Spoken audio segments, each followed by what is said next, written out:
मेरठ में शहीद बेनज़ीर भुट्टो की 57वीं सालगिरह पर ज़िले हुकूमत की जानिब से नाज हाई स्कूल में खून के अतिये का कैंप लगाया गया और शहीद मोहतरमा बेनज़ीर भुट्टो के इसाले सवाब के लिए कुरान खानी हुई।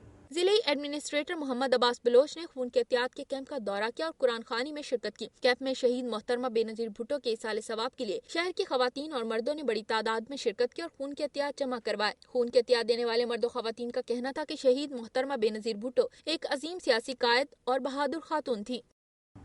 सूबाई वज़ीर अक़लियती अमूर डॉक्टर मोहन लाल कोहस्तानी ने कहा है कि शहीद मोहतरमा बेनज़ीर भुट्टो ने अवाम के लिए कुर्बानी दी है जो हमारे लिए मशलेरा है। जामशोरों में 3 रोज़ा ब्लड कैंप का इफ्तिताह करते हुए उनका कहना था कि बिलावल, बख्तावर और आसफा की सूरत में बेनज़ीर भुट्टो जिंदा हैं और हम कारकुन शहीद बीबी के ख्वाबों को पूरा करेंगे। मोहतरमा बेनज़ीर भुट्टो की सालगिरह के मौके पर डॉक्टर फोरम की तरफ से ब्लड कैंप का एहतमाम किया गया। इस मौके पर जिले सदर डॉक्टर बरकत अली लखारी ने कहा कि शहीद बेनज़ीर ने गरीब अवाम और मुल्क के लिए कुर्बानी दी। हम उनके नाम खून का अतिया देकर याद ताज़ा कर रहे हैं। नाज़रीन, कोटरी जंक्शन सदी से जायद पुराना जंक्शन है और इसे क़याम पाकिस्तान के बाद मुल्क का पहला जंक्शन होने का एजाज़ भी हासिल है, लेकिन यहाँ आवाम को सफरी सहूलतों की कमी की शिकायत है। एक तरफ इस जंक्शन पर सिर्फ 12 ट्रेनें रुकती हैं जिससे रेलवे को करोड़ों का नुकसान होता है, तो दूसरी तरफ यहाँ के अवाम को सफ़र के लिए दूसरे शहर जाना पड़ता है। मज़ीद तफसीलात अमीर लंचा की इस रिपोर्ट में। मैं इस वक्त मौजूद हूँ रेलवे स्टेशन कोटरी पर। रेलवे स्टेशन कोटरी जो कि पाकिस्तान का कराची के बाद 1861 ईस्वी रेलवे ट्रैक बचाया गया और कराची के बाद पाकिस्तान रेलवे का पहला जंक्शन है। यहाँ से मुल्क के अंदरूनी हिस्से लाहौर, रावलपिंडी, फैसलाबाद, मुल्तान के अलावा लोकल ट्रेनें दादू, लाड़काना, बदीन, मीरपुर खास के लिए निकलती हैं। यहाँ से 50 से ज्यादा ट्रेनों की आमदरफ्त रहती है, मगर यहाँ पर सिर्फ 12 ट्रेनों के स्टाफ हैं, जिससे रेलवे को करोड़ों का नुकसान हो रहा है। मगर रेलवे इंतजामिया की लापरवाही, ट्रेनों के स्टाफ न होना, यहाँ के हजारों लोगों को सफरी सहूलियात मैसर नहीं होता। यहाँ पर रेलवे इंतजामिया की लापरवाही की वजह से एक कोटरी की सनती जोन जहाँ पर 300 से ज्यादा मिलें आबाद हैं, जिनके मजदूरों को अपने सफरी सहूलियात के खातिर हैदराबाद जाना पड़ता है, जिससे काफी परेशानियों का सामना करना पड़ता है। इसके अलावा स्टेशन रोड पर वाक़ होटल व स्टॉलों के कारोबार को भी काफी नुकसान हो रहा है। उनका कहना है कि अब तो बच्चों के पेट पालना भी मुश्किल हो गई है। उन्होंने हुकूमत से मुतालबा किया यहाँ पर ट्रेनों के स्टाफ बहाल करके लोगों को परेशानी और रेलवे को खसार से बचाया जाए। यहाँ पर 50 से ज्यादा गाड़ियों की आमदरफ्त होते हुए भी काफी ट्रेनों का स्टाफ न होने से रेलवे को करोड़ों रुपए का नुकसान हो रहा है। कैमरामैन मुती रहमान अंसारी के साथ अमीर लंजार, दुनिया न्यूज, जामशोरो। नाज़रीन, हुकूमत की जानिब से तालीम की शरह और मयार तालीम के फ़रोग़ के लिए इक़दाम किए जा रहे हैं, लेकिन ठेकेदार माफिया ने तालीमी इदारों को भी नहीं बख्शा और तालीमी इदारों की तामीर में नाकिस मटीरियल के इस्तेमाल के बारे में खबरें मीडिया में आती रहती हैं। ढरकी से बरकत अली शर ऐसे ही तालीमी इदारों में लेकर जा रहे हैं जहाँ नाकिस मटीरियल का इस्तेमाल हो रहा है। आइए देखते हैं।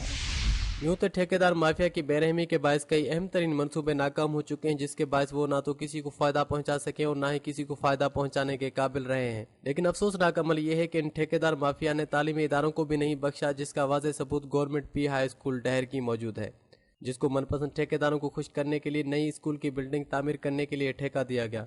ठेकेदारों की जानिब से स्कूल बिल्डिंग की तामीर के दौरान नाकिस मटीरियल का इस्तेमाल किया जा रहा था, तो शहरियों ने एहतजाज किया, लेकिन बजाय बेहतर तामीर के ठेकेदार माफिया ने स्कूल की तामीर का काम ही रोक दिया, जिसको 1 साल गुजर चुका है, लेकिन अभी तक किसी भी हुकूमती इदारे या सियासी समाजी कारकुन ने इस मौजू को नहीं छेड़ा और ना ही कोई नोटिस लिया है, जिसकी वजह से 4000 से जायद बच्चे तालीम और तरबियत से महरूम हैं।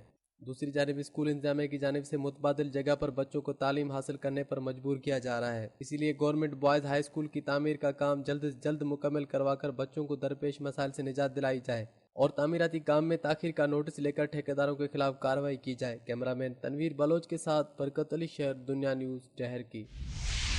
नाज़रीन, बेहतर मवासलाती निज़ाम के ज़रिए ही तरक्की की मंजिल को हासिल किया जा सकता है।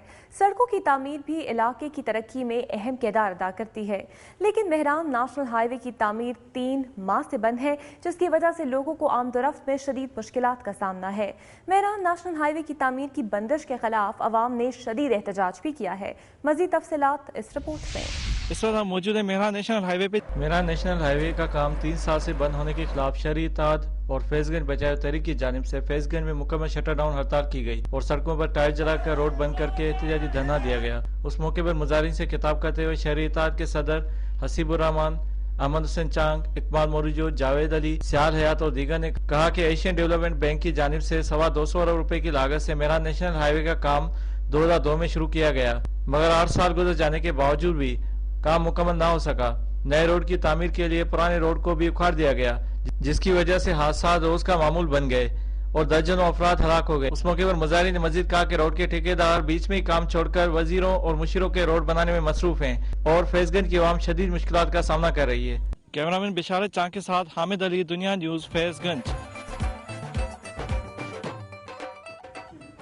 ناظرین، سندھ کے بعد اب چلتے ہیں صوبہ بلوچستان کی جانب اور نظر ڈالتے ہیں صوبے کی چند خبروں اور رپورٹس پر۔ پنجاب کی دوشیزہ اور ڈیرہ مراد جمالی کے نوجوان نے کورٹ میرج کر لی۔ لڑکی کے والدین کی جانب سے سنگین نتائج کی دھمکیاں۔ نوبیاہتا جوڑے نے حکومت سے تحفظ فراہم کرنے کی اپیل کر دی ہے۔ نوبیاہتا جوڑے نے پریس کلب میں پریس کانفرنس کرتے ہوئے کہا کہ حکومت سے مکمل تحفظ فراہم کرنے کی اپیل کی ہے۔ نوجوان لیاقت علی اور پنجاب کی دوشیزہ خان پور چک نمبر 65 کی رہائشی رضیہ بی بی نے گزشتہ روز جوڈیشل مجسٹریٹ نصیر آباد کی عدالت میں پہنچ کر کورٹ میرج کر لی، جن کا نکاح مولوی عبداللہ قادری نے پڑھایا۔ دونوں پریس کلب ڈیرہ مراد جمالی پہنچ گیا اور پریس کانفرنس کرتے ہوئے بتایا کہ 3 برس تک موبائل پر دوستی ہونے کے بعد بالآخر انہوں نے کورٹ میرج کر لی ہے۔ تاہم انہوں نے کہا کہ لڑکی کے والدین اور بھائیوں سے انہیں سخت خطرہ لاحق ہے، حکومت انہیں قانونی تحفظ فراہم کرے۔ بلوچستان سے موصول ہونے والی خبریں اور رپورٹس آپ نے ملاحظہ کی، اور اب چلتے ہیں صوبہ خیبر پختونخوا کی طرف اور نظر ڈالتے ہیں صوبے کی چیدہ چیدہ خبروں پر۔ آپریشن راہ نجات کے متاثرین کی جنوبی وزیرستان واپسی کے حوالے سے تحصیل سروغہ کے عماد الدین کا جرگہ ٹانک پولیٹیکل کمپاؤنڈ میں منعقد ہوا۔ جرگے کے شرکاء سے خطاب کرتے ہوئے اسسٹنٹ پولیٹیکل ایجنٹ جمال عصمت نے کہا کہ جنوبی وزیرستان کے متاثرین کو واپسی کے دوران 25 تا 30 ہزار نقد رقم اور 2 تا 6 ماہ کا راشن اور امداد دی جائے گی۔ آپریشن راہ نجات کے باعث جن گھروں، دکانوں اور مکانات کو نقصان پہنچا ہے، واپسی کے بعد ان کی تعمیر اور نقصانات کے ازالے کے لیے کمیٹیاں قائم کی جائیں گی۔ کمیٹیاں نقصانات کا تخمینہ لگائیں گی اور اس کے بعد انہیں معاوضہ ملے گا۔ جنوبی وزیرستان کے اسسٹنٹ پولیٹیکل ایجنٹ عصمت جمال نے سراروغہ کے عماد الدین سے کہا کہ ٹانک میں مقیم جنوبی وزیرستان کے متاثرین کی واپسی کے لیے رجسٹریشن زام پبلک اسکول میں ہوگی، جبکہ ڈیرہ اسماعیل خان میں مقیم متاثرین کی واپسی کے لیے رجسٹریشن سپورٹس اسٹیڈیم رتا کلاچی میں ہوگی۔ واپسی مرحلہ وار ہوگی۔ واپسی کے لیے 26 جون کو تحصیل سراروغہ کے متاثرین کی رجسٹریشن شروع ہوگی۔ 27 جون کو شیخ زیارت، مرغابن، چگملائی، 28 جون کو نیو راگسائی، تو راگسائی، ایشا وڑائی، 29 جون کو وارکئی، چھینا، بچا، گڑیدائی، 30 جون کو کریٹ، فریدائی، غورنامہ، گورگرانہ، 2 جولائی کو خیسورہ کے متاثرین کی رجسٹریشن ہوگی۔ یہاں لیں گے ایک بریک، اور بریک کے بعد آپ دیکھیں گے کوہاٹ میں جیالو کی ہاتھا پائی، ایک دوسرے پر کرپشن کے الزامات۔